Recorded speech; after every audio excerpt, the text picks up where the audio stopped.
అప్పుల బాధలు వెంటాడుతున్నాయా? అయితే 6 JVR వారి జాతిరత్నాలు ధరించండి. హాయ్, వెల్కమ్ టు మన టీవీ. నేను మీ మనోజ్. ఇప్పుడు ప్రపంచ దేశాల్లో అసలు భారతీయుల్ని ఎందుకు మా దేశంలో రాణించాలనే ఒక చర్చ జరుగుతున్న నేపథ్యంలో అసలు మనం ఏదైతే విదేశాలు ఉన్నాయో ఆ కంట్రీస్ నుంచి మనకు వచ్చే ఉత్పత్తులు కావచ్చు, లేకపోతే వాళ్ళు కావచ్చు, మనం ఎందుకు వాళ్ళ వస్తువులను బ్యాన్ చేయకూడదు? మాట్లాడదాం. ఇదే అంశంపై మనతో మాట్లాడడానికి ప్రముఖ అనలిస్ట్ ప్రియా చౌదరి గారు ఉన్నారు. నమస్కారం అండి. నమస్తే మేడం, ఇప్పుడు అందరూ మనల్ని బ్యాన్ చేస్తాం, లేకపోతే జాతీయ అహంకారం చూపిస్తాము, ఇండియన్స్ గో బ్యాక్ అంటున్నారు కదా, మనం ఎందుకు అనకూడదు ఆ విదేశీ వస్తువులను బ్యాన్ చేయమని? మన జనాలకి చరిత్ర తెలియదుగా. ఇప్పుడు స్వతంత్ర ఉద్యమం బలపడింది ఎక్కడ? స్వదేశీ వస్తువుల్ని వాడాలని ఆ రోజు రాట్నం ఓడిగారు. ఆ తర్వాత ఖాదీ ఖద్దరే కట్టుకునే వాళ్ళందరూ కూడా. అలాగే విదేశీ వస్తువులన్నింటినీ తగలబెట్టేశారు. అది ఒక ఉద్యమం అయింది ఆ రోజున. ఆ ఉద్యమం పెనుమార్పు తీసుకొచ్చింది. అర్థమైందా? ఇవాళ ఆ చరిత్రని మరుగున పెట్టేసేసి ఈరోజు విదేశీ భావజాలాన్ని ప్రవేశపెట్టినటువంటి రాజకీయ నాయకుల్ని మాట్లాడాలి. విదేశాంగ విధానాల ప్రవేశపెట్టినటువంటి మన యొక్క విద్యా వ్యవస్థను అనాలి. విదేశీ విధానాలని పదే పదే వల్లవేస్తున్నటువంటి కొన్ని పార్టీలను మాట్లాడాలి. ఇవన్నీ కూడా మన యొక్క చరిత్రను మరుగున పెట్టేసి స్వదేశము అంటే స్వదేశం పట్ల ప్రేమ, స్వదేశం పట్ల భక్తి, స్వదేశం పట్ల గౌరవము, ఇవి ఏమీ కూడా జాతీయ భావం మనలో లేకుండా పూర్తిగా మనం చదువుకున్నది రష్యా విప్లవం, మనం చదువుకున్నటువంటి చైనా ప్రొడక్ట్స్, చైనా యొక్క అభివృద్ధి, మనం చదువుకున్నటువంటిదంతా కూడా విదేశాంగ విధానాల గురించే మన యొక్క ఎడ్యుకేషన్లో ఉన్నాయి తప్ప స్వదేశీ విధానాలు ఎక్కడున్నాయి, స్వదేశీ ఉత్పత్తులు ఎక్కడున్నాయి, వాళ్ళకి సంబంధించిన స్టోరీలు ఎక్కడున్నాయి, మన స్వదేశీ ఏ ఉత్పత్తులను ఎక్స్పోర్ట్ చేస్తుంది, అసలు ఈ చరిత్ర మన పిల్లలకి చెప్పింది ఎవరు, చదివింది ఎవరు? ఎప్పుడు చూసినా కూడా ఐఫోన్ 17 వస్తుందంటే నిన్నగాక మొన్న నేను చూసిన ఐఫోన్ 17 కోసం పిచ్చి ఫ్రీ బస్సులో ఆడవాళ్ళు ఎట్టగొట్టుకున్నారో, ఫ్రీ బస్సు పెట్టి ఆడవాళ్ళు ఎంత నీచంగా కొట్టుకున్నారో. సరే, వీళ్ళంటే ఎడ్యుకేషన్ లేదు, లేకపోతే ఇంకొకటి లేదు, తర్వాత బిలో పావర్టీ లైన్లో ఉన్నారో లేకపోతే పావర్టీ లైన్ దీంట్లో ఉన్నారో, కొట్టుకున్నారు, విద్యా వికాసం లేదని అనుకోవడానికి. ఐఫోన్ 17 కూడా సేమ్ బస్సుల్లో కొట్టుకున్నట్టు జుట్లు పట్టుకున్నట్టు ఐఫోన్ 17 కోసం కొట్టుకున్నారు ఆఫర్లు ఇచ్చినప్పుడు. ఏమందాం దీన్ని మనము? అంటే ఐఫోన్ జేబులో పెట్టుకొని నడిస్తే వాడికి ఒక డిగ్నిటీ. అంటే ఎంతసేపు కూడా పక్కింటోడు బాగున్నాడు కాబట్టి వాడు నా మొగుడైతే బాగుండు అనేటటువంటి భావ దారిద్ర్యంలో ఇవాళ మనం బ్రతుకుతున్నాం అనేది ఇంత పచ్చిగా చెప్పాల్సినటువంటి అవసరం. ఇవాళ నాన్న ప్లేస్లో డాడీలు వచ్చేసారు, అమ్మ ప్లేస్లో మమ్మీలు వచ్చేసారు. ఇదివరకు నోరారా పిలుచుకునే వాళ్ళం అత్త, పిన్ని, అక్కయ్య అన్నీ పోయినాయి. ఆంటీ వీడి ఏజ్ ఎంత ఉంటుందో లేదో తెలియదు, ఎదుటాలను పట్టుకుని ఆంటీ అంటాడు. అలాగే ఆయన ఏంటో ఏదేంటో తెలియదు, ఈ అప్ప కూర్చొని అంకుల్ అనేస్తుంది. ఈ ఎక్కడి నుంచి వచ్చిందండి? అన్నా అని పిలవలేవా? లేదు. అన్నా అని పిలవటం లేకపోతే పేరు పెట్టి ఒక పిలవచ్చు కదా, ఒక ఫ్రెండ్ని పిలవచ్చు కదా. అత్త అని పిలవలేవా నువ్వు? Aunty, cousins. అరే ఏ కుషన్స్ ఇవన్నీ కూడాను ఎక్కడ పెట్టి నొక్కేసినాం మనమన్నీ. మన బంధాలని, బంధుత్వాలని అన్నిటిని కూడా ప్యాక్ చేసి ఎంతసేపు కూడా ఈ విదేశాంగ వ్యవస్థ పట్ల మక్కువ. ఐఫోన్ కొనుక్కుంటేనే ఒక ఇది. చైనా ప్రోడక్ట్స్ ఇప్పుడు బీజేపీ పుణ్యమా అని చెప్పేసి 10 సంవత్సరాలు సుదీర్ఘకాలంగా పరిపాలనలో ఉండడం వల్ల ఇవాళ చైనా ప్రోడక్ట్స్ని అరికట్టి ఇవాళ చాలా వరకు కూడా మన యొక్క ద్రవ్యోల్బణాన్ని మనం పెంచుకున్నాం, సేవ్ చేసుకున్నాం. అర్థమైందా? దీన్ని ఎవరు ఇన్పుట్ చేయాలా? స్టూడెంట్స్లో కానీ ఎవరైనా ఫాల్స్ ప్రెస్టేజెస్లో పేరెంట్సే బతుకుతున్నారు. ఇంకా పిల్లవాడికి ఏమొస్తుంది? ఇప్పుడు మీరు అన్నట్టు పక్క దేశాల్లో ఉన్న వాళ్ళందరూ ఇండియన్స్ అందరూ గో బ్యాక్ అంటున్నారండి, మనం ఎందుకు గో బ్యాక్ అనొద్దు అని చెప్పేసి అని. ఇక్కడ నేనేమంటాను అనంటే, మనం ఎందుకు విదేశాలకు వెళ్ళాలి అనేదే ఫస్ట్ ఇక్కడ మాట్లాడుకుందాం మనం. మనకి ప్రతి ఒక్కళ్ళు చాలామంది ఏం మాట్లాడుతున్నారు అంటే, ఒక మార్పును తొందరగా తీసుకుంటారు తప్ప మన యొక్క అస్తిత్వం మారింది అని ఆలోచించడానికి ఎవరు టైం ఇవ్వట్లేదు, ఎవరు ఇష్టం చూపించట్లేదు. ఫర్ ఎగ్జాంపుల్, ఇవాళ చదువుకున్న ప్రతి ఒక్కళ్ళు అమెరికాలే వెళ్ళాలి. ఇక్కడ ఉన్నటువంటి అమ్మలు అమెరికా వెళ్ళి పురుడు పోసి వస్తే గొప్ప. అలాగే అమెరికాలో పిల్లలు ఏం చేస్తున్నారు? సాఫ్ట్వేర్లో చాలామంది చేస్తున్నారు, కానీ చాలా చరిత్రలు నాకు తెలుసు. అక్కడికి వెళ్ళి ఏం చేస్తున్నారు? ఏం చేస్తున్నారు? పెట్రోల్ బంకుల్లో పనిచేస్తున్నారు, లేకపోతే నానీస్గా ఉంటున్నారు, అంటే కేర్ టేకర్స్ కింద ఉంటున్నారు, వేర్ హౌసెస్లో పనిచేస్తున్నారు, కూలి పని చేస్తున్నారు, పాకీ పని చేస్తున్నారు. నీ దేశంలో ఎందుకు చెయ్యవు అంటే అక్కడ వాడు కోట్ వేసుకుని ఇన్స్టాలో ఫోటో పెడతాడు. ఏది అక్కడ వాడు పెట్రోల్ బంక్లో పనిచేస్తాడో, పాకీ దొడ్లో పనిచేస్తాడో, లేకపోతే ఇంకెక్కడైనా లేబర్ పని చేస్తాడో, నేను ఎవరిని కించపరచట్లేదు. అక్కడ లేబర్ పనిని నువ్వు దాచిపెట్టుకొని నువ్వు ఇన్స్టాలో బ్రతికేస్తున్నావు, కోట్లు వేసుకొని రిచ్గా నువ్వు చూపిస్తున్నావు. కానీ నీ అస్తిత్వానికి తెలియదా నువ్వేంటి అనే విషయము? ఇవాళ వాడు అక్కడి నుంచి వెళ్ళిపోండి అని నిన్ను ఎందుకు మాట్లాడుతున్నాడు? నీ విద్య గొప్పదైతే, నీ టాలెంట్ గొప్పదైతే వాడు ఎందుకు వెళ్ళిపోమ్మంటాడు? ఎందుకు వెళ్ళిపోమ్మంటాడు? నువ్వు గొప్పవాడివైతే నిన్ను ఎందుకు వెళ్ళిపోమ్మంటాడు? ఇప్పుడు ఎవడైనా గొప్పవాడు మన దేశానికి వస్తున్నాడు అంటే రెడ్ కార్పెట్ వేసి పరుస్తాం కదా. మరి అక్కడ నుంచి ఇండియన్స్ని ఎందుకు వెళ్ళిపోమ్మంటున్నారు అంటే అక్కడ కేవలము సాఫ్ట్వేర్కి సంబంధించిందో లేకపోతే ఇంకొక దానికి సంబంధించిందో వీళ్ళు ఆక్యుపై చేస్తే పర్వాలేదు. ఇప్పుడు ఫ్రీ బస్సుల్లో కనుక ఆక్యుపెన్సీకి మించి దాంట్లో కుక్కి జనాలు కనుక పోతా ఉంటే బస్సు డ్రైవర్లు కండక్టర్లు ఎలా అయితే దండం పెట్టి గోడలు బస్సులు దూకేస్తున్నారో విదేశాల్లో కూడా ఆక్యుపెన్సీకి మించి అక్కడ ఉన్న ఉద్యోగాల ఆక్యుపెన్సీకి మించి చదువుల పేరుతోటి కూలి పనులు చేయడానికి వెళ్తున్నారు. ఎవడైనా ఆలోచిస్తున్నాడా? ఇవాళ విదేశాలకు వెళ్ళడానికి 40 లక్షలు 50 లక్షలు అప్పు చేస్తున్నారు. ఎందుకు చేస్తున్నారు? ఒక్కళ్ళకన్నా కొద్దికన్నా అవగాహన ఉందా? ఈ అప్పు తీర్చడానికి వాడికి 5 సంవత్సరాలు టైం పడుతుంది. 5 సంవత్సరాల తర్వాత నుంచి కానీ వాడికి ఇన్కమ్ అనేటటువంటిది రాదు. నేనేం మాట్లాడుతున్నానంటే అక్కడ ఎందుకు వెళ్తున్నావు అప్పు చేసి అని అంటే డాలరు. అక్కడ ఎందుకు వెళ్తున్నావు అంటే అక్కడికి వెళ్తే తప్ప బతకలేం. ఎవడు చెప్పాడు మీకు బతకలేమని? నేను మాట్లాడుతున్నాను, నేను అడుగుతున్నాను. ఇక్కడ కష్టపడి పైకి వచ్చినటువంటి ప్రతి ఒక్క పౌరుడు ఇవాళ నిన్నగాక మొన్న మార్వాడి గోబ్యాక్ అని మాట్లాడాము. మార్వాడీలు గోబ్యాక్ అని ఎందుకన్నామండి? వాడు కష్టపడి పని చేసి ఇక్కడికి వచ్చి కోటీశ్వరుడు అయ్యాడు. మార్వాడి వాడు మనవాడే, మన దేశస్థుడే. కాకపోతే ఆ రాష్ట్రం నుంచి ఈ రాష్ట్రానికి వచ్చి బ్రతికాడు. మన దేశంలోనే కదా వాడు, మన దేశంలోనే కోటీశ్వరుడు అయ్యాడు కదా వాడు, మన దేశంలోనే వ్యాపారం చేస్తున్నాడు కదా. మరి నువ్వెందుకు అవ్వలేదు మార్వాడి? నువ్వెందుకు మారు దేశానికి పోతున్నావు?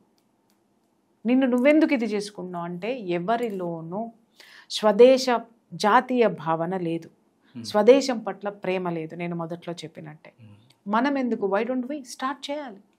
మెల్లమెల్లగా స్టార్ట్ చేద్దామండి, సాధ్యమైనంత వరకు స్టార్ట్ చేద్దామండి. మన ఇంటి నుంచే సంస్కరణ మొదలు పెట్టాలండి. ఇవాళ అడగండి, ఏ గృహిణులైనా ప్లాస్టిక్ వాడద్దమ్మా అని మాట్లాడామనుకోండి, అది లేతే అట్టండి, అది లేతే అట్టండి అని అంటారు. ఎందుకు ఉండదు? కార్పొరేట్ హాస్పిటల్స్ ఉన్నాయి, మొత్తాన్ని బొందబెట్టమని చెప్పండి.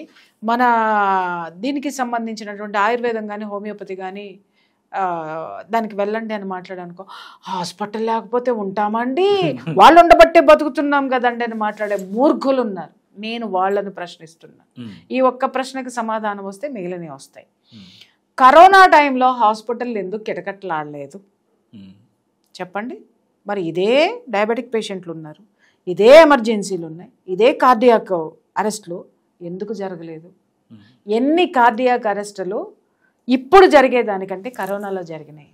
ఎంతమంది డయాబెటిక్ పేషెంట్స్, ఎంతమంది హాస్పిటల్ చుట్టూ కరోనాలో ఎన్నిసార్లు వెళ్ళారు, ఎంత ఆరోగ్యంగా ఉన్నారు, ఇప్పుడు ఎందుకున్నారు? అప్పుడు సీజనల్ వైజ్గా ముక్కు చీవుళ్ళును, రొంపలు, దగ్గులు, జలుబులు, టైఫాయిడ్లు, డెంగ్యూలు, దిక్కుమాలని అన్నీ ఆ రోజు వచ్చినాయి. మరి కరోనాలో కూడా వర్షాకాలం వచ్చిందండి, మరి డెంగ్యూలు ఎందుకు రాలేదండి? ఎందుకు ఈ అంటువ్యాధులన్నీ రాలేదండి?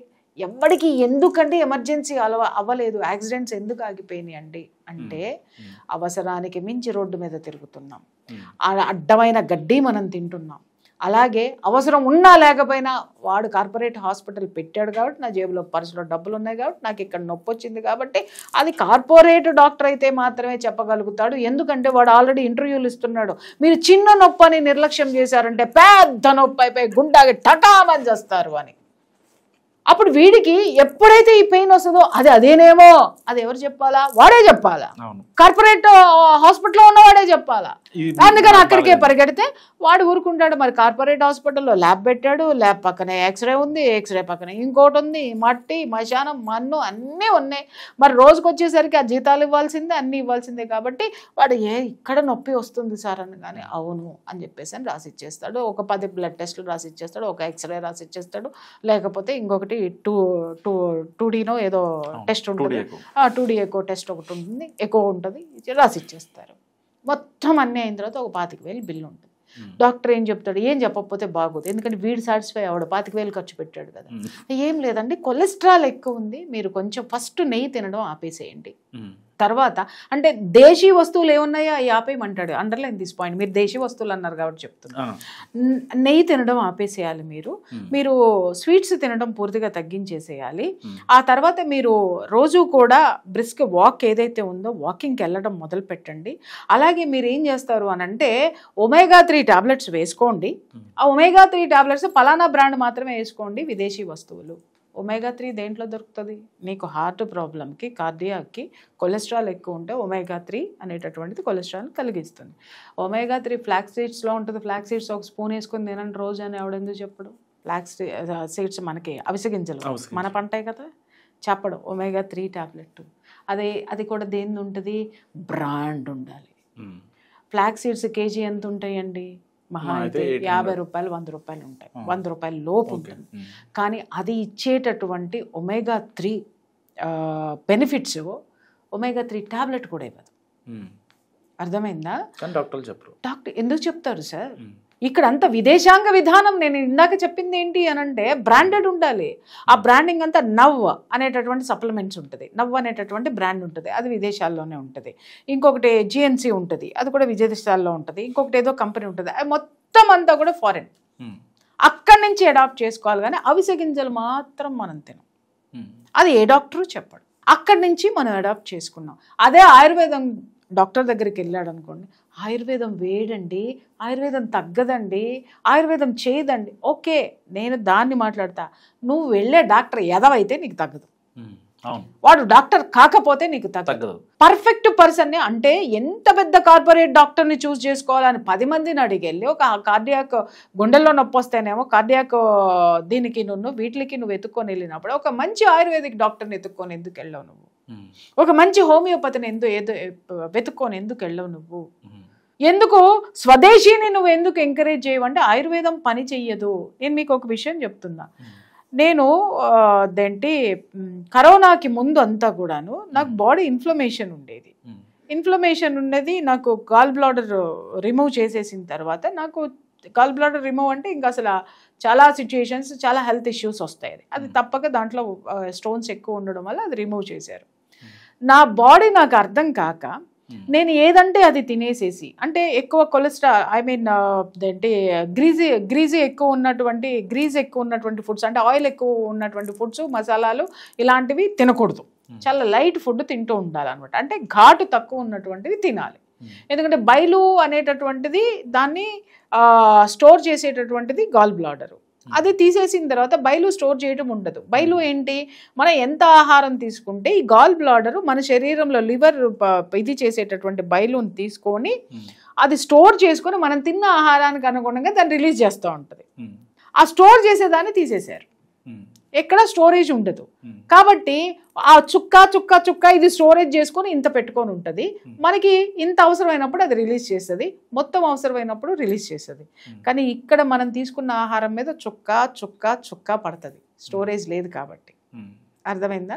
ప్రాబ్లం అయిపోయేది. ఇన్ఫ్లమేషన్ పెరిగేది బాడీలో. ఆ ఇన్ఫ్లమేషన్ పెరిగిపోయి షోల్డర్స్ అన్ని పెయిన్ వచ్చి, తలనొప్పి వచ్చి, ఎంత భయంకరంగా పెయిన్ కిల్లర్స్. నేనేంటి నా ప్రాబ్లం తలనొప్పి వచ్చింది. తలనొప్పి ఎందుకు వచ్చింది? స్పాండిలైటిస్ వచ్చింది. ఇక్కడ షోల్డర్స్, నీకు స్ట్రెస్ ఎక్కువ ఉంది. నిజమే, ఎందుకంటే పని ఒత్తిడిలో స్ట్రెస్ ఎక్కువ ఉంది కాబట్టి ఏం చేయాలా? పెయిన్ కిల్లర్స్ వేసుకోవాలి. పెయిన్ కిల్లర్స్ నుంచి మొదలుపెట్టి ఇంజెక్షన్స్ వరకు, పెయిన్ కిల్లర్స్ ఇంజెక్షన్స్ వరకు వెళ్ళిపోయి, ఒక పెయిన్ కిల్లర్ ఇంజెక్షన్ ఇవ్వడానికే డాక్టరు చాలా ముందు వెనక ఆలోచించి ఇస్తాడు. అలాంటిది వారానికి ఒక 2-3 పెయిన్ కిల్లర్ ఇంజెక్షన్స్ తీసుకునే స్థాయికి నేను వెళ్ళిపోయి ఒక్కసారి కొలాప్స్ అయిపోయినా. నేను బెడ్ రిటర్న్ అయిపోయా. పానిక్ అటాక్స్, యాంగ్జైటీ డిజార్డర్స్, తర్వాత ఇంకా అసలు ఇక నేను బ్రతుకుతానో సస్తానో కూడా ఎవరికి తెలియదు. ఎగ్జాక్ట్ కరోనా టైంలో ఎగ్జాక్ట్ నా అదృష్టం అండి. నేను నిజం చెప్తున్నా, అదే టైంలో హాస్పిటల్స్ కనుక ఓపెన్ అయ్యి ఉండి కనుక పేషెంట్ని జాయిన్ చేసుకునేది ఉంటే నేను నా డెడ్ బాడీ బయటకు వచ్చేది. అప్పుడు హాస్పిటల్స్ లేవు. సో మా ఇంటి దగ్గర ఉన్నటువంటి డాక్టర్ దగ్గరికి వెళ్ళగానే ఆయన క్లియర్గా చెప్పాడు, ఏమి లేదు తల్లి, నువ్వు ఇంత ఎక్కువ పెయిన్ కిల్లర్స్ ఇంజెక్షన్స్ తీసుకున్నావు కదా, నీ పెయిన్ కోసము వాటి యొక్క రిఫ్లెక్షన్ ఇది. పానిక్ అటాక్స్ ఇవన్నీ రావడానికి కూడా కారణం ఏంటి అని అంటే దట్ ఈస్ ద రీజన్. వాటి ఆ బాడీ డీటాక్స్ చేసుకోవాలి. పూర్తిగా టాక్సిక్ అయిపోయింది ఈ మెడిసిన్స్ మూలంగా. దానివల్ల ఇది ఒకటి మెల్లమెల్లగా దాన్ని డీటాక్స్ చేసుకుంటూ వద్దాము, నువ్వు సెట్ అవుతావు అని చెప్పేసి ఆయన చెప్పిన తర్వాత కూడా నో నేను ఇంటికి వెళ్ళను, నన్ను హాస్పిటల్లోనే పెట్టుకుంటారా లేదా, నాకేదో అయిపోతుంది, నేను చచ్చిపోతానంటే ఆయన చెప్పాడు, వద్దమ్మా హాస్పిటల్ అంతా కరోనా పేషెంట్లు వస్తున్నారు, నువ్వు ఎందుకు ఉంటావు, నువ్వు ఇంట్లో ఉండు, నీకేం కాదు, నీకు ఎప్పుడు ఏదైనా 24/7 నువ్వు హాస్పిటల్కి రా, నీకు ఇంజెక్షన్ కావాలంటే ఇంజెక్షన్ ఏదంటే అది ఇస్తాను. నా బాడీలో ఏమీ లేదు, రియల్లీ నేను చెప్తున్నాను. పంపించేశాడు. అలాగే పెద్ద పెద్ద హాస్పిటల్, కార్పొరేట్ హాస్పిటల్కి వెళ్ళా. అక్కడ కూడా నాకు తెలిసినటువంటి డాక్టర్స్ ఎవరైతే ఉన్నారో వాళ్ళ హాస్పిటల్స్కి రావట్లేదు. వాళ్ళు మొత్తం చార్ట్ మొత్తం అంతా చూసేసి కూడా వాళ్ళ హాస్పిటల్కి రావట్లేదు, వాళ్ళకి టార్గెట్ లేదు. ఇంకొకటి హాస్పిటల్లో జాయిన్ చేసుకోవట్లేదు పేషెంట్స్ని. సో ఇది నడుస్తుంది. నా అదృష్టం బాగుండి అంటే నాకు నూకలు జల్లు ఉన్నాయి భూమి మీద, నూకలు జల్లు ఉన్నాయి కాబట్టి ఏం లేదమ్మా, నువ్వు ఈ పలానా టాబ్లెట్స్ చిన్న చిన్నవి వేసుకుంటూ ఉండు అని.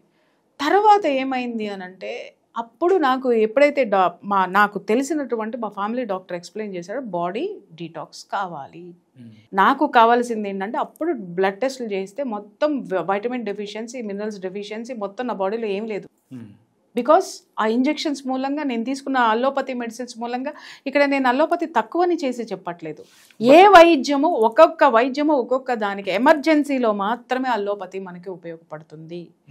పెద్ద పెద్ద ఇష్యూస్కి మాత్రమే, ఎమర్జెన్సీలో మాత్రమే అల్లోపతిని మనం యూజ్ చేసుకోవాలి తప్ప, అరే మన శరీరం ఎలా ఉంది అనేటటువంటిది స్వదేశంలోనే మన ఇంటి కిచెన్లో ఉంది, మన పెరటి చెట్టు ఆకుల్లో ఉంది, మనం పీల్చేటటువంటి గాల్లో ఉంది, మనం తీసుకునే శ్వాసలో ఉంది, మన ఇంట్లో ఉన్న మన ఒంట్లో ఉన్నటువంటి శక్తిలో ఉంది, మన దీంట్లో ఉన్నటువంటి యోగాలో ఉంది. స్వదేశీ ఎందుకు మనం అడాప్ట్ చేయం? మనం యోగాకి వెళ్ళాం, జిమ్కి వెళ్తాం, ఆ జిమ్లో ఉన్నటువంటి ప్రోడక్ట్స్ అన్నీ ఏంటి, మళ్ళీ అవి ఇండియాకి సంబంధించినవా, బ్రాండెడ్ అడిడాస్ షూస్ వేసుకోవాలి, మళ్ళీ ఇంకొకటి ఇంకేదో వేసుకోవాలి, మల్టిపుల్ ఇది అనమాట. అక్కడికి వెళ్ళిన తర్వాత అంటే ఒక 10,000 ఖర్చు పెడితే కానీ వాడు వెళ్ళి డంబుల్స్ లేకపోతే దాని మీద నడవడానికో ఉండదు. ఆ ట్రాక్ కూడా బ్రాండెడ్ వేసుకోవాలి. అంటే మనల్ని మనం ఎంత తగలేసుకుంటున్నాం. నువ్వు యోగాకి వెళ్తే లాల్చి చొక్కా వేసుకొని నువ్వు పోతావు, ఖద్దరు కాటన్ గుడ్డలు, ఒక్క 1,000 రూపాయలు. యోగా మాస్టర్ ఛార్జ్ చేసేది 1,000 రూపాయలు, మహా అయితే 1,500. నువ్వు జిమ్కి ఎంత కడుతున్నావు? వాడికి వెళ్ళిన తర్వాత మళ్ళీ అక్కడ వాడు పెడతాడు ప్రోటీన్ డబ్బాలు పెడతాడు, నువ్వు ఎక్సర్సైజ్ చేసావు అది తాగాలి.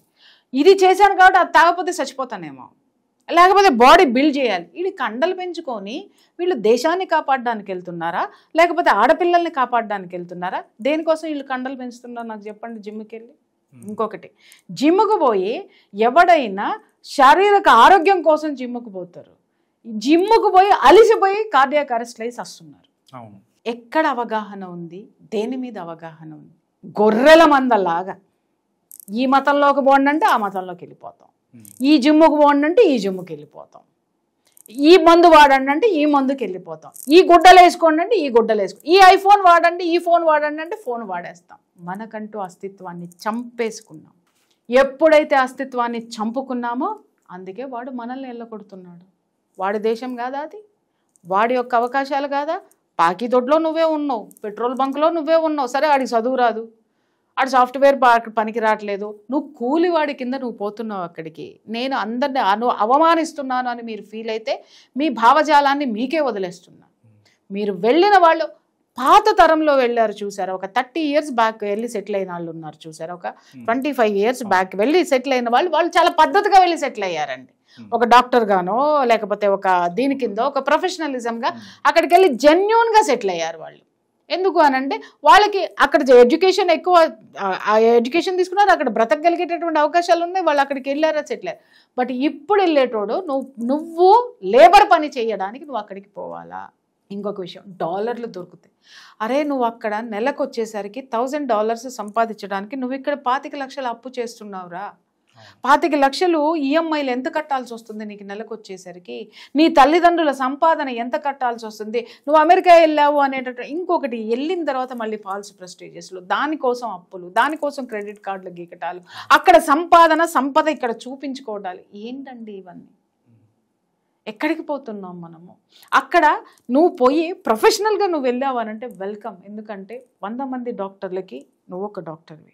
అలాగా అక్కడ ఉన్నటువంటి ప్రొఫెషనల్లో ఒక లాయర్కి నువ్వు ఒక యాడ్ ఆన్ అవుతావు. కానీ వాడికి చదువుకోలేదు అని చెప్పి నిన్ను పిలిస్తే నిన్ను నెత్తిన పెట్టుకున్నారు. వాడు చేసేటటువంటి లేబర్ పనిలో కూడా నువ్వు పోయి దూరేస్తే వాడికి ఎక్కడ ప్లేస్ ఉంటుందండి? ఎక్కడ ప్లేస్ ఉంటుంది?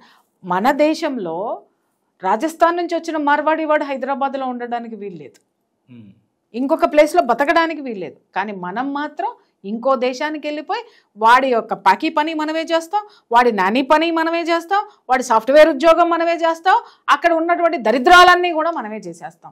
కానీ మనం మాత్రం ఇక్కడ దిగడం మాత్రం కోటు సూటు వేసుకుని దిగుతాం. వాడు తన్నమంటే తన్నడా, వాడు పొమ్మనమంటే పోడా. అదే డిగ్నిటీ ఆఫ్ లేబరు నువ్వు నీ దేశంలో నీ వారసత్వం నువ్వెందుకు పుచ్చుకోవు? చిన్న ఎగ్జాంపుల్ నేను చెప్తున్నానండి. ఇప్పుడు చాలా సెలూన్స్ ఉన్నాయి. సెలూన్స్ ఇవాళ ఎవరు నడుపుతున్నారండి? అసలు ఆ క్యాస్ట్ వాళ్ళు నడపట్లేదు. సెలూన్ నడపాల్సింది ఒక మంగలి కులం. ఇంకొక మాట చెప్తున్నాను, వాళ్ళది ఎంత అద్భుతమైనటువంటి ఎనర్జీ ఉన్న క్యాస్టో వాళ్ళు మర్చిపోయారు. ఈ సోకాల్డ్ కమ్యూనిస్టులు వాళ్ళని నికృష్టమైనటువంటి జాతి కింద తీర్చిదిద్దింది వీళ్ళు. ఒక శుభకరమైనటువంటి కార్యాలు చేయాలి అని అంటే మంగలి చాకలి లేనిదే మీకు అవుతుందా? ఒక పెళ్ళి కానీ, ఒక ఇంట్లో పెద్ద మనిషి అయినా, ఒక పిల్లవాడికి బట్టలు ఇవ్వాలన్నా వీళ్ళిద్దరు ఉండి వీళ్ళిద్దరు ఆశీర్వాదం ఉంటేనే చలవా అంటే ఆశీర్వాద బలం, ఎనర్జీ. అంత గొప్ప వాళ్ళని వెనకటి కాలంలో కూడా అంతే విలువ ఇచ్చేవాడు. చూడండి, ఊరు మొత్తంలో ఏదన్నా జరిగింది అని అంటే పెద్ద చాకులాట రావాల్సిందే, పెద్ద మంగళి రావాల్సిందే. పంచాయతీ పెట్టినా కూడా వాళ్ళు ఉండాల్సిందే. వాళ్ళకుండే పాత్ర వాళ్ళకుంది. వాళ్ళకి పాత్ర లేదు అని చెప్పి నికృష్టమైనటువంటి రచనలు రాసి ఈ కమ్యూనిస్టులు కాదా ఈరోజు జాతి మొత్తాన్ని దరిద్రం చేసింది. రెచ్చగొట్టి ఈ దేశంలో నీకేం లేదు, ఈ దేశమే ఒక దరిద్రము అనేటటువంటి భావజాలాన్ని పెద్దల్లో పిన్నల్లో అందరిలోనూ ఇది చేసేసి ఇవాళ పోయింది. ఈరోజు సెలూన్లు ఎవరు నడుపుతున్నారు? ఆడవాళ్ళు నడుపుతున్నారు. అవునా? పార్లర్స్ సెలూన్ పేరు పెట్టుకొని నడుపుతున్నారు. ఈరోజు మార్వాడి వాళ్ళని వెనక్కి పొమ్మంటున్నాం. ఎందుకు? మా చేతి వృత్తులు, మా పిల్లలకి పనులు లేవు అని మాట్లాడుతున్నారు. ఈరోజు ఎవరి పిల్లలు వాళ్ళ యొక్క వంశపారంపర్యంగా వచ్చేటటువంటి చేతి వృత్తులను అందిపుచ్చుకున్న పిల్లలు ఎంతమంది ఉన్నారు చెప్పండి. నీ బిడ్డ ఇక్కడి నుంచి ఓసీనో బీసీనో ఎస్సీనో విదేశాలకు వెళ్ళిపోయి అక్కడ కూలి పని చేస్తాడు. అదే పని నీ దేశంలో చెయ్యడు వాడు. ఎందుకు చేయడు? పక్కవాడి దగ్గర నామోషి. ఎవడు చెప్పాడు నీకు నామోషి? డిగ్నిటీ ఆఫ్ లేబర్ని నీ పిల్లలకి నువ్వెందుకు చెప్పలేదు? విద్యా వ్యవస్థలు డిగ్నిటీ ఆఫ్ లేబర్ గురించి విద్యార్థులకు ఎందుకు చెప్పలేదు? అలాగే సంఘ సంస్కర్తలు డిగ్నిటీ ఆఫ్ లేబర్ గురించి జనాలకి ఎందుకు చెప్పలేదు? ఇవన్నీ మనం వదిలేసి, ఇవన్నీ పక్కన పెట్టేసి, మనకి ఏదైతే ఆ భావజాలం ఏదైతే మన మీద దరిద్రంగా రుద్దారో ఆ భావజాలాన్ని పెట్టుకొని ఇక్కడ మేము అణచబడుతున్నాము అని చెప్పి ఏ పని మేము చెయ్యం అని చెప్పి కూర్చున్నాళ్ళు ఒకళ్ళైతే ఏ పనైనా చేస్తాం ఈ దేశంలో మాత్రం ఉండవు, ఎందుకంటే ఈ దేశం పనికిరాని దేశం అని చెప్పి అక్కడికి పోయి లేబర్ పని చేసుకునేటటువంటి వాళ్ళు. నువ్వు ఒక ప్రొఫెషనల్గా వెళ్ళు, ఒక డాక్టర్గా వెళ్ళు, ఒక లాయర్గా వెళ్ళు, లేకపోతే ఒక ఇంజనీర్గా వెళ్ళు, ఇంకొక విధంగా వెళ్ళు, వాళ్ళు ఎత్తని పెట్టుకుంటారు. ఎందుకు అనంటే వాళ్ళ దేశాభివృద్ధికి నీ ప్రొఫెషన్ వాళ్ళకి అవసరం. కానీ నువ్వు ఇక్కడి నుంచి ఎక్కడికి వెళ్తున్నావో వాడు ఏదైతే అక్కడ ఉన్నటువంటి చిన్న చితక చదువుకున్నాడు ఉద్యోగ అవకాశాలు ఏవైతే షాప్లో వర్కర్లు కానివ్వండి, షాప్ కీపర్స్ కానివ్వండి, నానీస్ కానివ్వండి, ఇవన్నీ ఏవైతే ఉన్నాయో వాడికి అక్కడికి వెళ్తే $1000 ఇవ్వాలి, నీకు $200 పారేస్తే నువ్వు ఎగేసుకుంటూ పోయి చేస్తావు. కాబట్టి అక్కడ ఉన్న వాళ్ళందరూ నిన్ను పెట్టుకుంటున్నారు. వాడి యొక్క నోటి కూడు నువ్వు కొట్టావు. ఇక్కడున్న మార్వాడి వాడు వచ్చి ఇక్కడ బాగుపడడం అనేటటువంటిది నీకు నచ్చలేదు, అది దౌర్భాగ్యము, అది దౌర్జన్యము అన్నప్పుడు మరి అది ఎలా నచ్చింది? ఒకటి. రెండో విషయము, మనము అరే చక్కగా ఆవకాయ పప్పు వేసుకుని అన్నం తిన్నాము అని చెప్పడము మనకి నామోషి. ఏం చెప్తాం? ఆవకాయ బిర్యానీ హోటల్కి వెళ్ళి తిన్నాం. మీరు వెళ్ళి చూడండి ఇవాళ హోటళ్ళ పేర్లన్నీ ఎంత దరిద్రంగా ఉన్నాయి. తినిపోరా, ఉంటే తినరా, కడుపు పగిలేదా తినరా, ఏదో చెప్పావు అంటే ఎంత భాషా భావజాలం ఎంత దరిద్రంగా ఉంది చూడండి. ఈరోజు కిచెన్ లేదు ఇంట్లో. ఎన్ని కిచెన్స్, ఎన్ని హోటల్స్, ఇవన్నీ లాభాలతో నడుస్తున్నాయి. కిట్ట కిట్ట కిట్ట కిట్టలు ఆడతాయి వెళ్ళేసరికి. నీ రూపాయిని నువ్వు భద్రత చేసుకునేటటువంటి శక్తిని నువ్వు కోల్పోయావు, ఆలోచనని కోల్పోయావు. ఎంతసేపు పక్కవాడిని చూసి దుబారాలు నువ్వు మొదలుపెట్టావు. అందుకే నీ చేతిలో రూపాయి ఉండట్లేదు. లేదు, అక్కడి నుంచి నీ కొడుకు డాలర్లు పంపిస్తున్నాడు కాబట్టి 1కి 10 రూపాయలు నీకు కనిపించింది. కానీ అక్కడ నీ కొడుకు ఏం చేస్తున్నాడు? ఇక్కడ నువ్వు ఏదైతే నామోషి అనుకున్నావో అక్కడ కూడా వాడు అదే పని చేసి నీకు పంపిస్తున్నాడు. నీ దేశంలో నువ్వు లేబర్గా ఉండడం అనేటటువంటిది నీకు, ఇందాక అదే చెప్తున్నాను. సెలూన్స్ ఎవరు పెడుతున్నారు? వాళ్ళ చేతి పనులు పోతున్నాయి అని అంటున్నారే. మరి సెలూన్ పెట్టేటటువంటి ఈ యొక్క క్యాస్ట్ ఏదైతే ఉందో ఆ క్యాస్ట్ ఎందుకు వదిలేసినట్టు? దీనికి ఒక భయంకరమైన విప్లవం వచ్చింది. ఏది అనంటే, అరే పాకీ దొడ్లు మలమూత్రాలు ఎత్తేవాడు మలమూత్రాలు ఎత్తాడా, జుట్టు కత్తిరించేవాడు జుట్టే కత్తిరించాలా, ఇవన్నీ మేమెందుకు చేయాలి, మేము గొప్పగా బతుకుతామని చదివినారు, ఎడ్యుకేట్ అయ్యారు. చాలా గొప్ప పరిణామం, యాక్సెప్ట్ చేయాలి. నువ్వు ఎడ్యుకేట్ అయ్యి నువ్వు సాధించింది ఈ సమాజానికి ఏంటి నాకు చూపించు, ఇంకొకరిని రెచ్చగొట్టడం తప్ప. ఎందుకో తెలుసా? నీ వృత్తిని వదిలేసి నువ్వు పైకి వెళ్ళావు. దాంట్లో మిగిలిన వృత్తుల్లో కానీ ఉద్యోగాల్లో కానీ స్థిరపడిన వాళ్ళు 10% ఉన్నారు. స్థిరపడలేక ఉన్న వాళ్ళు 90% ఉన్నారు. ఎందుకంటే మన దేశంలో ఉద్యోగ అవకాశాలు ఎన్ని ఉన్నాయండి? 135 కోట్ల మంది జనాలకి 135 కోట్ల ఉద్యోగాలు ఉన్నాయా? ఉంటే నువ్వు నేను ఎట్లా ఉంటామండి? ఎంత శాతం ఉద్యోగ అవకాశాలు ఉన్నాయి? మనం చదువుకున్నది విజ్ఞానం కోసమని మర్చిపోయారు. ఈ కుల వృత్తులు వదిలేసిన తర్వాత ఆ కుల వృత్తులు కాస్త మైండ్ ఉన్నోడు, కాస్త డబ్బున్నోడు, అరే ఇది సమాజానికి అవసరం, కుల వృత్తి సమాజానికి చాలా అవసరం, ఈ వృత్తి సమాజానికి అవసరం, ఇది నేను చెయ్యను, కానీ దీన్ని ఎలా చేయొచ్చు, దీని ద్వారా నేను ఎలా బ్రతకచ్చు అని ఆలోచించి మనిషి చేసే ప్లేస్లో మిషన్లు తెచ్చాడు. కాస్త మైండ్ పెట్టి మలమూత్రాలు తీసే దాంట్లో ఈ రోజు అంత మిషనరీ రాలేదా, ట్యాంకర్స్ రాలేదా అండి వాటిని వాష్ చేసే దీంట్లో వాటిల్లో? వాడు ఇవన్నీ ఎవడు? డబ్బున్నాడు, ఉన్నతమైన కులం ఉన్నవాడు. వాడు పని మనుషులు, పని వాళ్ళని పెట్టుకున్నాడు, వాడు చేస్తున్నాడు, వాడు నీ వృత్తిని అడాప్ట్ చేసుకున్నాడు, వాడు డబ్బు సంపాదిస్తున్నాడు. వాడికి లేని డిగ్నిటీ ఆఫ్ లేబరు, వాడికి లేనటువంటి చిన్నతనం నీ కులం మీద నీకెందుకు వచ్చింది? నీ చదువు. ఈరోజు ప్రభుత్వము ఎన్నో ఉపాధి అవకాశాలు కలిగిస్తుంది, ఎన్నో అవకాశాలు ఉన్నాయి. ఆ అవకాశాల్లో ఏమండి, ఇదిగో ఇది నా కుల వృత్తి, నేను దీన్ని ఏంటి ఇంకా ఎక్కువ డెవలప్ చేయాలనుకుంటున్నాను, నేను టెక్నికల్గా నేను దీన్ని ముందుకు తీసుకెళ్ళాను, నాకు టెక్నికల్గా సాయం చేయండి అని అంటే లోన్లు ఇవ్వడానికి ఎంతమంది లేరు? ఇది ఎంతమందికి తెలుసు? రాజకీయ నాయకులందరూ మింగి నీళ్లు తాగేటటువంటి సొమ్మంతా ఇది కాదా? ఈ యువత వాటి గురించి తెలియక వాళ్ళ కోసం ఎన్నో కోట్లు ఉన్నాయి. ఇవాళ రైతు బంధు అని పెడుతున్నారండి, సంవత్సరానికి 15,000 కోట్లు. రైతు బంధు పథకంలో డబ్బు ఎవరికి వెళ్తుంది చెప్పండి? రైతుకి వెళ్తుంది. రైతు అంటే ఎవరిక్కడ? పొలం ఎవరికి ఉందో వాడు రైతు. కానీ ఎంతమంది రైతులు వ్యవసాయం చేస్తున్నారు? కమతం చేసే వాళ్ళే ఎక్కువ మంది ఉన్నారండి. అవునా?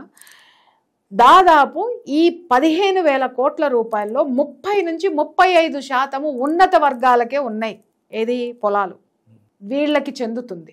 ఒక్కొక్కడికి 100 ఎకరాలు ఉంటుంది, ఎకరానికి 10,000 చొప్పున 100 ఎకరాలకి ఎంత వస్తుంది? సంవత్సరానికి 10 లక్షల రూపాయలు ఈజీగా అతను పొలం చేయకుండా, పొలం దున్నకుండా, దుక్కి దున్నకుండా, నాటు వేయకుండా, కోత కొయ్యకుండా, ధాన్యాన్ని మిల్లుకు చేర్చకుండా, లేకపోతే పంటని మార్కెట్కి తీసుకురాకుండా 10 లక్షలు జేబులో వేసుకుంటున్నాడు. కానీ దుక్కి దున్నేటటువంటి వాడు, ఈ 100 ఎకరాలని కమతం చేసేవాడు ఎవడైతే ఉన్నాడో వాడు బయట వడ్డీకి తెచ్చుకొని దుక్కి దున్నుతున్నాడు, నాటు వేస్తున్నాడు, విత్తనాలు నాటుతున్నాడు, నాటు వేస్తున్నాడు, కోస్తున్నాడు, పంటని కళ్ళంలోకి పోసిన తర్వాత రాకపోతే ఆత్మహత్య చేసుకుంటున్నాడు. యువత దీన్ని ఆలోచించి మీ విజ్ఞానాన్ని వీటి మీద ఎందుకు పెట్టి సంస్కరణల వైపు మీరు ఎందుకు వెళ్ళరు? వ్యవసాయం చేస్తే నీకెవరండి? లాభం రాదని చెప్పింది. అవును. లాభం అనేది రాకపోతే మన దేశము వ్యవసాయం మీద ఆధారిత దేశం అండి ఇది. నాకు మీరు చెప్తుంటే కళ్ళం నీళ్ళు వచ్చేస్తున్నాయి మేడం. పొలాల్లోకి వెళ్ళడం నామోషి, భూమాతనికి సేవ చేయడం నామోషి, కానీ స్విగ్గీలో ఆర్డర్ చేసుకుని మాత్రం బిర్యానీలు కుంభాలు లాగిచ్చేస్తాం మనం. ఆ తిండినిచ్చినటువంటి నేలని మనం తాకటానికి నామోషి అండి. ఆ ధాన్యాన్ని మార్కెట్కి తీసుకెళ్లి వ్యాపారం చేయటం నామోషి అండి. తెలివి ఉన్నవాడు దాన్ని ఉపయోగించుకొని రూపాయికి వాడు వడ్డీలు కట్టలేక కళ్ళల్లోకి వెళ్ళిన తర్వాత దళారీ వాడితో ఆడుకుంటున్నాడు. ఆడుకుంటూ వాడు ఏం చేస్తున్నాడు, 4 రోజులు లేట్ చేస్తే వీడు 40 రూపాయలు రేటు పెట్టినాడు. వడ్డీలు గుర్తొచ్చి, వాడి వేధింపులు గుర్తొచ్చి, వాడి అవసరాలు గుర్తొచ్చి ఇక్కడ దళారి 12 రూపాయలు అంటే 12 రూపాయలకు అమ్ముకొని పోయి మిగిలిన 30 రూపాయలకి వాడు ఏమవుతున్నాడండి, పులపాలవుతున్నాడు. వీడి గురించి ఎవడు మాట్లాడు ఎందుకండి? ఎక్కడ ఎందుకు ఈ రైతు మోసపోతున్నాడంటే ఈ రైతు అప్పు చేసి కొడుకును చదివిస్తున్నాడే. నా కష్టం నా కొడుకు పడకూడదు అన్నాడు. అది చాలా తప్పు. బిడ్డా నువ్వు చదువు, 100 ఎకరాలు వ్యవసాయం చేస్తున్నా, 10 ఎకరాలు వ్యవసాయం చేస్తున్నా, అగ్రికల్చర్ BSc చదువు, దీంట్లో టెక్నికల్గా ఇంకా ఎంత ముందుకెళ్ళొచ్చు తీసుకురా, దీంట్లో నాలెడ్జ్ నేర్చుకునిరా, ఈ 10 ఎకరాలను 100 ఎకరాలు చేద్దామన్న తండ్రి ఎవడున్నాడు చెప్పండి? చిన్న కిరాణా షాప్ పెట్టుకున్నటువంటి తండ్రి అదే కిరాణా షాప్ ఉన్నటువంటి కొడుకుని అప్పులు చేసో లేకపోతే రెట్టింపు ధరలకి జనాలకి అమ్మో కష్టపడి కొడుకుని అక్కడ పంపిస్తున్నావే నువ్వు. ఇదే మళ్ళీ నీ కొడుకు నువ్వు చస్తే వస్తాడో రాడో కూడా లాటరీ వేసుకోవాలి నువ్వు. అర్థమైందా? నీకు రోగం వస్తే ఇంటి పక్క ఉన్నవాడు తీసుకెళ్ళాలి నిన్ను. వాడికి ఏం అవసరం ఉందండి నిన్ను తీసుకెళ్ళడానికి? కానీ బయటికి చెప్పాం, లోపల కుమిలిపోతూ హార్ట్ అటాక్లో, బీపీలో, షుగర్లో అన్నీ వస్తాయి. లోపల అంతరాత్మ చెప్తుంది నా కొడుకు ఇంత కష్టపడి పంపిస్తే వాడికి రావడానికి తీరిక లేదు, సంవత్సరానికి 1-2 సార్లు పేరెంట్స్ని చూడడానికి వస్తున్నాడు, చచ్చేదాకా అదే కిరాణా షాప్లో ఇతను ఉంటున్నాడు. ఇవాళ రీటైల్ మార్కెట్స్ వచ్చినాయి, రత్నదీపులు వచ్చినాయి, రిలయన్స్లు వచ్చినాయి. ఇవన్నీ పెట్టినవాడు ఎవడండి? నీ కొడుకు ఎందుకు కాడు అంబానీ? నువ్వు అంబానీ అవ్వాలని ఆలోచించట్లా, అమెరికా పంపాలని ఆలోచిస్తున్నావు. వాడు స్వదేశాన్ని నమ్ముకున్నాడు కాబట్టి వాడు అంబానీ అయ్యాడు. పెట్రోల్ బంకులో పనిచేసేవాడు స్వదేశాన్ని నమ్ముకున్నాడు కాబట్టే వాడు పెట్రోల్ బంకు నుంచి పెట్రోల్ బంకులు పెట్టే స్థాయికి, పెట్రోల్ తీసే స్థాయికి ఎదిగాడంటే వాడు స్వదేశీని గౌరవించాడు, స్వదేశాన్ని నమ్ముకున్నాడు. అందుకే వాడు అంబానీ అయ్యాడు. నీ కొడుకుని అమెరికాని పంపించావు కాబట్టి అనాథలాగా నువ్వు చస్తున్నావు. ఇక్కడ తెలుసుకోండి. ఈరోజు ఇక్కడ మనం ఎవరెవరినో పక్క రాష్ట్రంలో ఉన్న వాళ్ళనే ఈ రాష్ట్రంలో ఉండడానికి వీల్లేదని నువ్వు నెట్టేస్తున్నావు. మరి ఇంకొక దేశము అక్కడ వాడి అవకాశాలని నువ్వు తీసుకుంటే, నీ కొడుకో నీ కూతురో తీసుకుంటే ఎన్నాళ్ళని వాడు సహిస్తాడు. ఇప్పుడు అందరూ వెనక్కి వస్తున్నారు. సాఫ్ట్వేర్ అందరూ.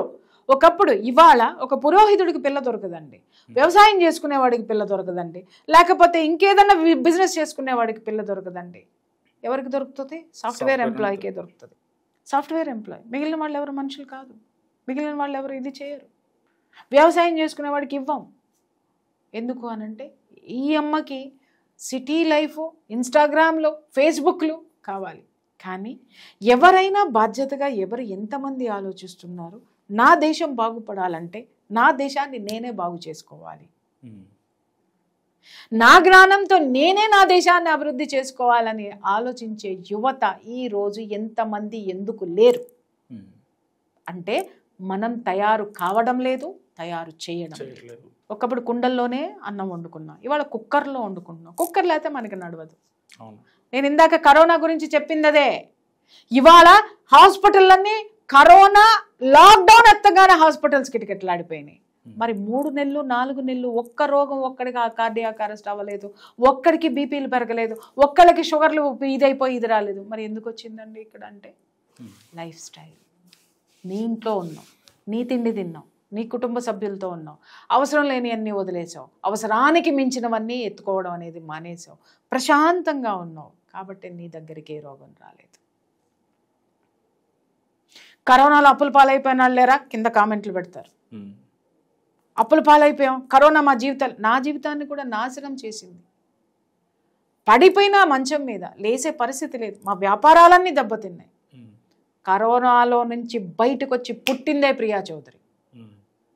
ఆ రోజు ఏదైతే నేను అనుకున్నానో అప్పుడు వెంటనే అరే నేను ఏ విధంగా ఈ బాడీని డీటాక్స్ చేసుకోవాలి, నేను ఎలా బయటికి రావాలి, ఏం చేయాలి అని అంటే అప్పుడు నాకు ప్రత్యామ్నాయ మార్గాలు రెండే రెండు. ఒకటి ఆయుర్వేదం, రెండు హోమియోపతి.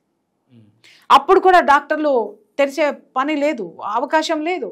ఫోన్లోనే ఎవరు డాక్టర్స్ ఉన్నారు, నెట్ ఉంది కదా, చూసుకున్నాను. దాంట్లో ఎవరు ఎక్స్పీరియన్స్ ఉన్నారు, ఎవరికి మంచి ఇది ఉంది, వాళ్ళకి కాల్ చేసి ఇది ఉంది. కొన్ని హోమియోపతితో తగ్గించుకున్నా, కొన్ని ఆయుర్వేదంతో తగ్గించుకున్నా. మందులు వేసుకున్న తర్వాత కొద్దిగా నేను లేచి కూర్చున్న తర్వాత ఇప్పుడు నాకు శరీరానికి బలం కావాలి. లేచి కూర్చున్నా, బలం కావాలి, వ్యాయామం కావాలి. జిమ్కి వెళ్ళాలా, యోగాకి వెళ్ళా. జగన్ గురూజీ అని ఇక్కడ కుక్కోట్పల్లిలో ఉంటారు. ఆయన పెట్టిన ఫుడ్ తిన్నా, ఆయన చెప్పేటటువంటి క్లాసెస్ విన్నా. దేహం దేశం ఈ రెండిటికి సంబంధించినటువంటి క్లాసులు విన్నాను. నా దేహం ఎంత గొప్పదో, నా దేశం ఎంత గొప్పదో తెలుసుకున్నాను. ఇవి రెండో ప్రపంచానికి నేను చెప్పాలి. ఆ రోజు ఏదైతే నేను డౌన్లో ఉండిపోయానో, ఆ రోజు ఏ మోరల్ సపోర్ట్ అయితే నాకు కావాలో, ఏ విలువలు లేకుండా ఈ సమాజం ఉందో, పక్కవాడికి తిండి పెట్టాలంటే కూడా ఎందుకు ఆలోచిస్తుందో, ఈ కష్టాలన్నీ నేను పడ్డాను. కాబట్టి ఇలా ప్రపంచాన్ని ఎలా ఉండాలి అనేటటువంటి దాని దిశా నిర్దేశం చేయాలని ముందుకొచ్చిన దాంట్లో నుంచి వచ్చిందే కదా ప్రియా చౌదరి. ప్రియా చౌదరి స్వదేశంలోనే ఉంది. ఈ రోజుకి దేశం దాటలా ఎన్నో అవకాశాలు వచ్చాయి నాకు, పోలే. ఇక్కడ నేనున్నంత స్వేచ్ఛగా నాకు ఏ దేశంలోనూ లేదు. పక్క దేశానికి వెళ్ళి 3 రోజులు కూరలు వండుకొని వారానికి సరిపడా ఫ్రిడ్జ్లో పెట్టుకుని తినే కర్మ నాకెందుకంటే, ఏ పూటకు ఆ పూట మా అమ్మ వండి పెట్టేది, ఏ పూటకు ఆ పూట నేను వండుకుంటే, ఏ పూట ఇక్కడ ఏదన్నా జరిగితే పని మనిషిని అమ్మ బాగాలేదు అని అంటే పరిగెట్టుకొని వచ్చి రోజు ఇల్లు ఉడిచిపెట్టే పని మనిషి ఆ బాగోని రోజున కనీసం వంట చేసి పెట్టిపోతుంది. ఇంత గొప్పదాన్ని నేను, ఇంత ధనవంతురాల్ని. పని మనిషి దొరుకుతుంది నాకు ఇక్కడ, అలాగే గురువులు దొరుకుతారు నాకు ఇక్కడ, దేవుళ్ళు దేవతలు దొరుకుతారు నాకు ఇక్కడ, నా హోమియోపతి దొరుకుతుంది, నా ఆయుర్వేదం దొరుకుతుంది, నా యోగా నాకు ఉంది, నా చుట్టూ ఉన్నటువంటి మనుషులందరూ నా కోసం ఎదురు చూస్తూ ఉన్నారు. నాకు బాగాలేదంటే పలకరించడానికి 4 వస్తారు. నాకు ఏదన్నా అయితే నువ్వు బ్రతకాలని కోరుకునేవాళ్ళు. నా ప్రపంచాన్ని నేను నా దేశంలో, నా ఊర్లో నేను ఏర్పాటు చేసుకున్నాను ఈరోజు. ఇది ప్రతి ఒక్కళ్ళలోనూ ఉంది. ఇంతకంటే గొప్ప చరిష్మా ఉంది. ఎందుకు పక్క దేశానికి పోవాలి? ఇంకొక విషయం కూడా నేను చెప్తున్నాను. చాలామంది ఈ మధ్యన, ఎందుకంటే నా క్లయింట్స్ యుఎస్లో వాటిలో అక్కడ కూడా ఉన్నారు.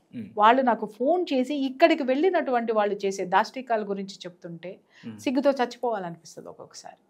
తెలుసా మీకు? అక్కడికి వెళ్ళిన తర్వాత ఉద్యోగాలు లేవు, చాలా మందికి ఉద్యోగాలు ఉన్నాయి, అబద్ధాలు చెప్పిపోతున్నారు. అక్కడ వీళ్ళు బ్రతుకు తెరువు కోసం ఎన్ని పనులు చేస్తున్నారో, ఎన్ని అడ్డదారులు తొక్కుతున్నారో నేను చెప్పను. రాను రాను మీరు అవన్నీ కూడా చూస్తారు. మీరు ఎంత దయనీయంగా అక్కడ ఆ దేశానికి వెళ్ళి ఇక్కడున్న దరిద్రాలన్నింటినీ అక్కడ అంటకడుతుంటే వాళ్ళు ఎందుకు ఊరుకుంటారండి? ఎందుకు ఊరుకుంటారు? లాగి దవడ పగలగొట్టి మళ్ళీ వెనక్కి పంపిస్తారు. నువ్వు అక్కడికి వెళ్ళి ఏం చేస్తున్నావు? ఇక్కడ నీ దేశంలో లేదా? నీ దేశంలో నువ్వు బ్రతకలేవా? అక్కడ $1000 పడేస్తే బెంచ్ కార్ వస్తుందండి, $1000 పడేస్తే బెంచ్ కార్ వస్తుంది, లేదా $3000 $4000 పడేస్తే బెంచ్ కార్ వస్తుంది. ఇక్కడ రూపాయి ఎంతో, అక్కడ డాలర్ కూడా అంతే కదండి. కానీ మా వాడు బెంజ్ కొన్నాడు తెలుసా అని తీసుకొని చూపిస్తారు. 4000 వాడు బెంజి. ఇక్కడ గంజి తాక్కుంటూ నువ్వు ప్రశాంతంగా బ్రతుకు. మళ్ళీ ఆ $4000కి వాడు పెట్రోల్ పోయడానికి మళ్ళీ ఇంకో పెట్రోల్ బంక్లో పనిచేయాలి. కారు లేనిదే ఆడు బయటికి పోలేడు, కాబట్టి ఆడు కారు కావాలి. కానీ ఇక్కడ మనకి బస్సులు ఉన్నాయి, ఆటోలు ఉన్నాయి, సైకిళ్ళు ఉన్నాయి, అన్నీ ఉన్న కార్లు కొంటాం మనం, రోడ్లన్నీ నింపేస్తాం మనం, నడవడానికి కూడా మనకు ఉండదు. False prestiges. ఎందుకు సార్? మనల్ని ఎందుకు మనం గౌరవించుకో? మన వృత్తులు మనం చెయ్యం. మన వృత్తికి సాంకేతికతను జోడించి ఉన్నతమైనటువంటి స్థితికి అత్యద్భుతంగా మనం తీసుకెళ్ళాం. కానీ ఇవే ఇంకొకటి అడాప్ట్ చేసుకుంటే మాత్రం వాడు దొంగ, వాడు లంగ, వాడు లవంగా. నువ్వు చెయ్యవు, ఇంకొకటి చేస్తే ఊరుకో. డిగ్నిటీ ఆఫ్ లేబర్ నీకు తెలియదు, కానీ లేబర్ పని చేయాలంటే మాత్రము నిన్ను నువ్వు గౌరవించుకోవు. నీ వృత్తినే నువ్వు చులకనగా చూస్తున్నావు. చిన్న ఎగ్జాంపుల్ చెప్తానండి. నేను ఒకానొక సంస్థ ఒక ట్రెడిషనల్గా ఒక పెద్ద కట్టడాన్ని నిర్మించాలని అనుకుంది. అది నిర్మించాలి అనుకున్నప్పుడు భారతదేశం ఇంటీరియర్ డిజైన్ మొత్తం అంతా కూడా అదేంటి టోటల్గా మన దేశానికి సంబంధించినటువంటి కళలతోటే దాన్ని ఉట్టిపడేటట్టుగా ఒకటి నిర్మించాలని అనుకున్నది. మీకు ఫర్ ఎగ్జాంపుల్ చెప్పాలి అనుకుంటే మీకు అక్కడ అక్షర్ధామ్ అని చెప్పేసి అని ఢిల్లీలో ఉంటుంది. అక్కడికి వెళ్తే మీకు అర్థమవుతుంది, అద్భుతమైనటువంటి కట్టడం అనమాట. మొత్తం టోటల్గా మన ఇండియన్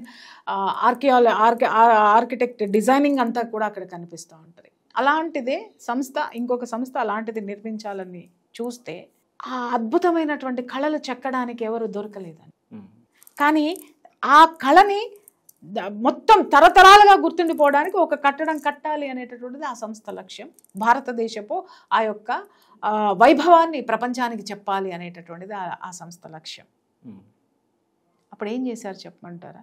ఇది ఎవరు చేస్తారు అంటే ఇవి కేవలము మెషిన్ తోటి చేయొచ్చు పలానా దాంతో, నో నో నో నో, ఇది హస్తకళలు, చేత్తోనే చేయాలి. ఇది ఎవరు చేయాలి? ఏ లేబర్ దొరకలేదు. ఎవరు చేయగలరారు? వేరే వాళ్ళకి ట్రైనింగ్ ఇచ్చి చూసారు, ఒక్కడికి కూడా రాలేదు. 10 మందికి ట్రైనింగ్ ఇస్తే ఒక్కడికి ఏమన్నా అరాకొర వచ్చిందేమో. అప్పుడు ఆలోచిస్తే అప్పుడు అర్థమైంది ఏంటంటే, ఒకానొక పర్సన్ చెప్పారు, ఒక మేధావి చెప్పాడు ఏంటంటే, ఎవరైనా సరే ఏ కులంలో పుట్టినటువంటి వ్యక్తికి ఆ కులానికి సంబంధించినటువంటి వృత్తి కానివ్వండి, జ్ఞానం కానివ్వండి, వాడి డిఎన్ఏలో ఉంటుంది. వాళ్ళకి కనుక తీసుకొచ్చి మీరు ట్రైనింగ్ ఇస్తే వాళ్ళు ఇమ్మీడియట్గా వాళ్ళు ట్రైన్ కాగలుగుతారు, మీరు దీన్ని ఈజీగా తీసుకెళ్ళొచ్చు అనగానే వెంటనే వాళ్ళు ఎవరైతే ఈ వృత్తిలో ఉన్నారో, ఈ వడ్రంగి వృత్తిలో ఉన్నారో, కంసాలి వృత్తిలో ఉన్నారో, వీళ్ళందరినీ పిలిపించి వాళ్ళ పిల్లల్ని కార్పొరేట్ స్టైల్లో వాళ్ళకి జీతాలు ఇచ్చి ట్రైనింగ్ ఇచ్చి టక్క టక్క టక్క టక్క నేర్చుకున్నారు. అద్భుతమైనటువంటి కట్టడం కట్టారు. ఎందుకండి మనం ఉన్నతంగా ఆలోచించట్లేదు? మన వృత్తి మనకి ఒకప్పుడు ఇది పనికిరాని వృత్తి, ఇది చాలా చిన్నది అని చిన్న చూపు చూసి వాళ్ళు వదిలేసుకున్నారు. మన కళలు, మన చేతి వృత్తులు ప్రపంచానికే ఒక పెద్ద మోడల్ అండి.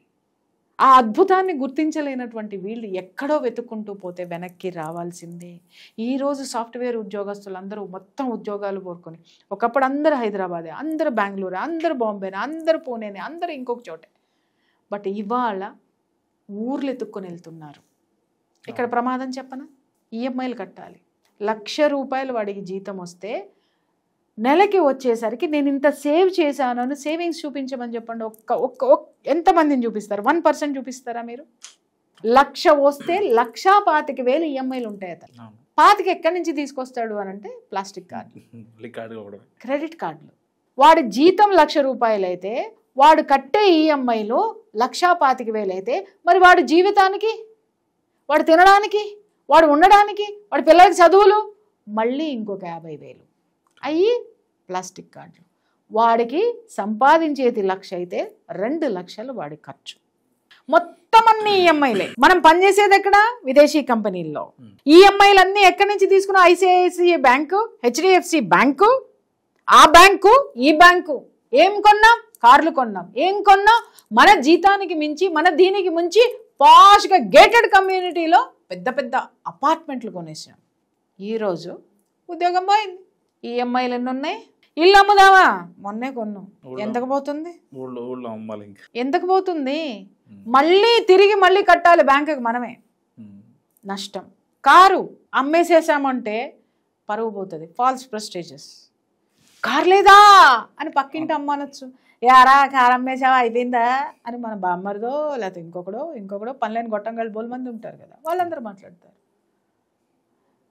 ఇవన్నీ నిలబెట్టుకోవడానికి ఎక్కడికి వెళ్తున్నాం? ఊరికి వెళ్తున్నాం. ఒకప్పుడు ఏం చేసాం? ఊర్లో ఉన్న పొలాలు, ఇంటి స్థలాలు, అక్కడ ఉన్నటువంటివి అన్నీ అమ్ముకుని హైదరాబాద్ వచ్చాం. కార్పొరేట్ చదువులు చదువుకున్నాం, ఇంజనీరింగ్లు చదివాం. ఈరోజు మళ్ళీ ఊరు వెళ్తున్నాం. ఊర్లో కొద్దో గొప్ప మిగిలింది, దాన్ని అమ్మేద్దామా?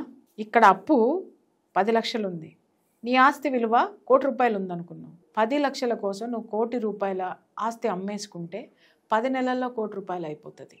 కానీ నువ్వు మళ్ళీ 1 కోటి సంపాదించడానికి, ఆ 1 కోటి రూపాయల ఆస్తి నీ పెద్దలని సంపాదించడానికి వాళ్ళ జీవితకాలం విలువ. కానీ ఆ ఆస్తి అలాగే నిలబడితే అంటే ఆ 1 కోటి రూపాయల ఆస్తి ఒక ఇంటి రూపంలో ఉండొచ్చు, ఒక పొలం రూపంలో ఉండొచ్చు, జీవితాంతం నీకు ఆశ్రయం ఇస్తుంది. Where we are. స్వదేశీ ఎందుకన్నారు? నీ ఇంట్లో అదేదో సినిమాలో కరెక్ట్గా మన వాళ్ళకి సినిమా భాషలో చెప్తే అర్థమవుతుంది. చంటిగాడు లోకల్. నువ్వు అయ్యి చూడు, నీ దేశం ఎదిగిన రోజున కాలర్ ఎగరేసుకుని తిరగచ్చు. లేదనుకో వైట్ కాలర్లు పట్టుకొని దొబ్బుతారు. Yeah, thank you madam. So ఇది ప్రియా చౌదరి గారి అనాలిసిస్. మస్తుగా చివరి వరకు చూసిన వాళ్ళు మస్తుగా ఆవిడ మాటలకి ఏదైతే ఉందో సో మొత్తం నిజాలు చెప్పారు. నిజంగా చాలామంది కళ్ళు తెరిపించారని చెప్పుకోవచ్చు. సో కామెంట్ రూపంలో మీ అభిప్రాయం తెలియజేయండి. చూస్తూనే ఉండండి మన టీవీ.